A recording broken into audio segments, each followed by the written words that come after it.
Hi everyone, good Wednesday, and thank you for being here on this 24th day of May, what has turned out to be a severe weather day for much of Kentucky. For the viewing area so far, not so much, but it's not over. We do have a tornado watch expiring at 8. There have been tornado warnings elsewhere. Rockcastle County, the latest, which has since expired. Severe thunderstorm warnings, a system traveling north and east, and we'll see if it's going to affect us during the short term overnight and then what's left, of course, thereafter. We have had some folks, not necessarily in the viewing area, not at all in the viewing area, not so close, but picking up an inch or 2 inches of rain in a very short period of time. We will give you an update in just a few moments. That weather and the previous weather, rains today and last night, have canceled tonight's 57th district ball games. I'll go through the schedule and tell you when they're going to try to make things up in just a few moments. Other headlines tonight will include the swearing in of a new city councilman appointed by the governor just earlier today. The Montgomery County Sheriff's Department arrested a fugitive from another state in Sayersville last night on attempted murder, kidnapping, and other serious charges, and an early morning accident resulted in, I believe, the arrest of a juvenile who was charged with DUI and other serious charges after a single car collision on Route 7 very early this morning, which is where I'll begin my local news in more ways than one in just a few moments. Well, actually, that's going to be the segue for this point further.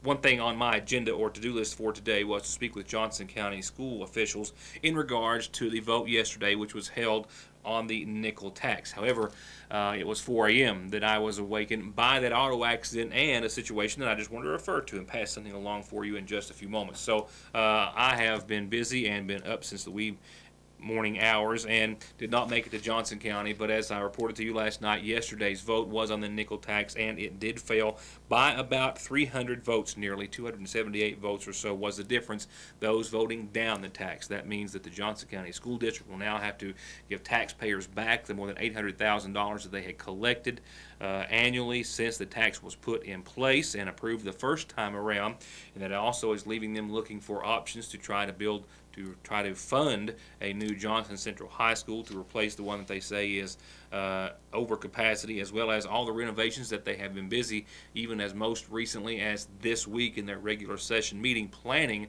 on making renovations to all the facilities within the school district in regards to boilers, upgrades to classrooms, and many other aspects. So at a later time, I will sit down with either the superintendent of schools or the board chairman, but time just simply did not allow today. You want to know why? Well, I was awakened around 4 o'clock this morning to the tones summoning emergency personnel and the rescue squad and myself to a single vehicle crash on Route 7.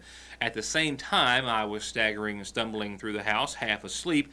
I heard an alarm, and it took me 10 minutes or so to find out what that constant tone was that I was hearing, and I realized it was later coming from an attic space, so to speak, if you will, upstairs. And that was where a couple of years ago I had placed a moisture detector, and I can't remember the emergency that someone else I think had experienced that prompted me to think, hey, that's a good idea. I wonder if they make those, and they did.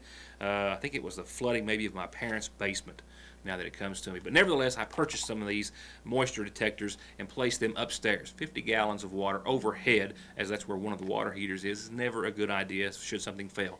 And it will fail. Whether it's this year or 20 years from installation, things fail. And that was what was making that noise, and a hot water heater had started to leak, and I believe wholeheartedly had that alarm, that little cheap alarm, not gone off, things could have been much worse than indeed they were at my home. So I found that on the internet, just thought I'd pass that along. I told that story to someone else today. They thought that was very neat and astounding, and they were going to try to get some. It has a little electrodes in the bottom. You can just sit it on a floor, or it also comes with a wire that is detachable to get you into those hard to reach spots. But it was just a few dollars. I think I ordered them as a 3-pack made by the First Alert Company. They paid for themselves today. 100-fold, if not more, certainly. The damage could have been significant and major, but it all turned out, considering the fact that I had to buy a new hot water heater, pretty well. With that said, now on to the real news, and that was a single car crash that happened right around 4:01, I think is when it was reported, by a truck driver on his way to work early this morning who came upon this crash on Route 7 just a few yards from the District 3 Fire Department. This was the scene as I arrived on Route 7, the vehicle on its top, blocking both lanes of Route 7 until it could be towed away. Also on the scene, McGoffin County Rescue Squad, EMS personnel, Kentucky State Police Trooper Zach Haney, and other law enforcement officials. The driver was not there and was nowhere in the vicinity upon their arrival or while on scene. However, they did report to me on scene that just about the same time that the accident itself was reported, this vehicle was reported stolen from a Sagersville residence as well. I'm told that upon some further investigation, a 16-year-old juvenile was taken into custody, charged with driving under the influence, fleeing the scene of an accident, and falsely reporting an accident. And before I left the scene, it was my understanding that Trooper Haney was to take that juvenile to the Palby Hall Medical Center for medical testing and then clearance, and then on to the Juvenile Detention Center in Breathitt County. They've also confirmed that it was believed to have been the teenager himself who called and reported the vehicle stolen. The entire situation remains under investigation by the Kentucky State Police. We'll be right back. More headlines in just a moment.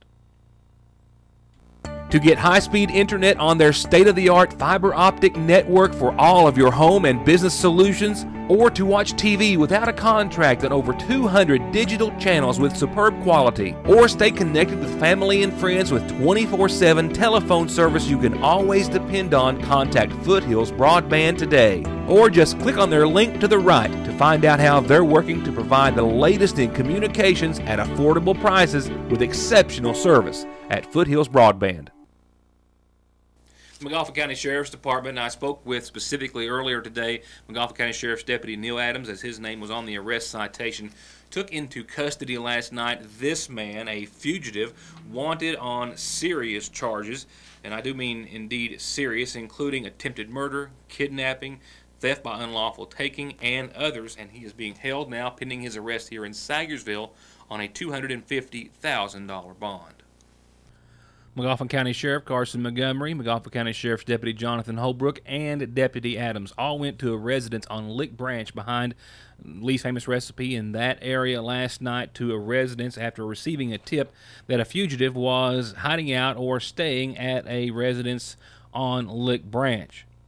According to arrest citations, upon going to the door, the occupants or residents said that there was no Andre Penderman at that residence and he wasn't staying there. However, after some further prompting, they agreed to let authorities inside, and once inside, Adams found Penderman hiding inside the home.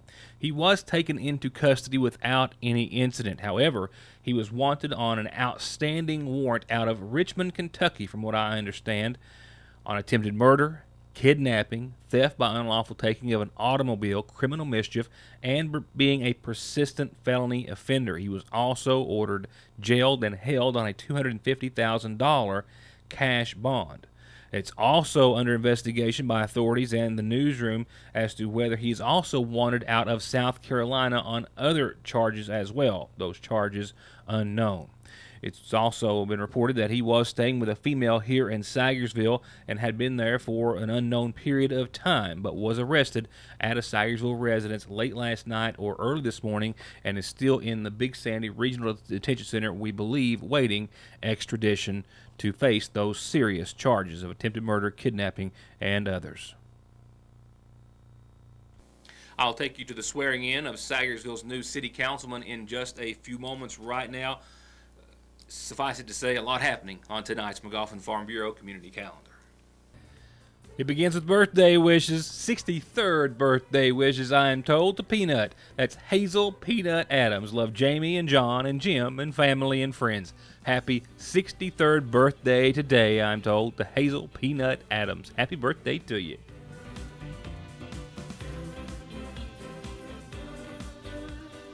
A lot of family reunions being held this upcoming Memorial Day weekend. The Salyer family reunion is going to be held this Saturday at the Lloyd M. Hall Community Center in downtown Sagersville, and a covered dish would be greatly appreciated. All family and friends invited to the community center 1 to 6 this Saturday for the Salyer family reunion. And the Fletchers are getting together this Saturday as well in the Ramey Park for a potluck dinner and reunion. They'll be having pulled pork, and they hope that if you come, you'll bring a dessert or covered dish with you. If you have any questions, call Garlina Workman, or Pansy Deaton. They can tell you more about the Fletcher family reunion this Saturday. Another big reunion this Saturday is the Sagersville High School all-class reunion. If you attended Sagersville High School at any time for any amount of time from 1937 to 79, the history of the school, join your classmates this Saturday 3 till 10:30. A dinner, DJ, casual dress, it's all free. They're going to have a wonderful time. If you have any questions, 349-4441 or 349-2385. And I know the weather's not really cooperating as of yet, but it will. Give it time. Regardless, opening day has been set and announced for the Ramey Park Pool this Thursday, coming Thursday the 1st. That's a week from tomorrow. That's right, and you want to book your party for the summer as soon as possible. That phone number, 349-5102 to the Ramey Park Pool. Opening day next Thursday. Also next Thursday is the open house at the Magoffin County Extension Service. 10 till noon, you can come in, take a tour, meet the staff, and then after, they're going to have lunch and some presentations and refreshments throughout the day. They hope that you'll stop by. They do a lot for and in our community, and this is a great opportunity to just come by, say hello, get some refreshments and a nice lunch on them, and they can fix a mean lunch, I promise. Every meal they fix up there for so many different events, and they're just all excellent. So stop by. And the summer feeding program starts next week on the 5th. That is Monday the 5th. Well, actually in 2 weeks, my apologies, here in Magoffin County. All these sites, as I said yesterday, I'll break down each individual time. They start at 11 and go to about 12:30 at various sites throughout the entire county for the summer feeding program. Just keep in mind for now, it starts on the 5th. And keep in mind, if you've got a calendar, birthday announcement, or an anniversary announcement, this is how you get them on the show. Tell me, and I'll tell everyone else about it. Turning to obituaries, provided by the Magoffin County Funeral Home and MagoffinCountyFuneralHome.com. Robin Shepard, 46 of Hueysville, passed away Sunday. She is survived by her husband, Mark Shepard. She's also the daughter of Anthony Harpo Castle of Martin and Darla Bentley Bradley of Johnson County, survived by her husband Mark as well, and children Christopher Kyle, Alexandria K. Thornsberry, Zachary Luke Shepard, Nicholas Mark Shepard, Brianna Castle, Blake Castle, and Devin Castle, all of Hueysville. Services will be this Friday at 1 from the Hueysville Church of Christ. Visitation is tonight and all day tomorrow and up until services, all from the Nelson Frazier Funeral Home. Arrangements still pending at this hour for 32-year-old Jason Howard of Sagersville, who passed away in Michigan earlier this week. I'm told by the Sagersville Funeral Home they should be announced very soon in his honor.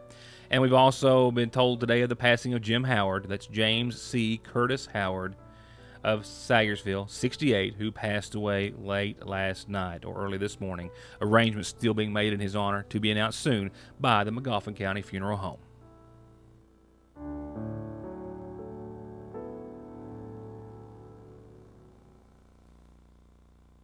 As I understand it, several Sagersville residents have sent their names into the governor's office over the course of the past several months for consideration to fill the vacant city council seat open since the first of the year. A person has been selected and was subsequently sworn in earlier this afternoon. And yesterday, Mayor Pete Shepard says that he received notification from Governor Matt Bevin's office that the governor had selected Sagersville resident Mike Conley of Broadway Street to fill the unexpired term of Jeff Ross. And as of just this afternoon, Mr. Conley was officially sworn in as city councilman. Now you've got a full council once again, which is always important.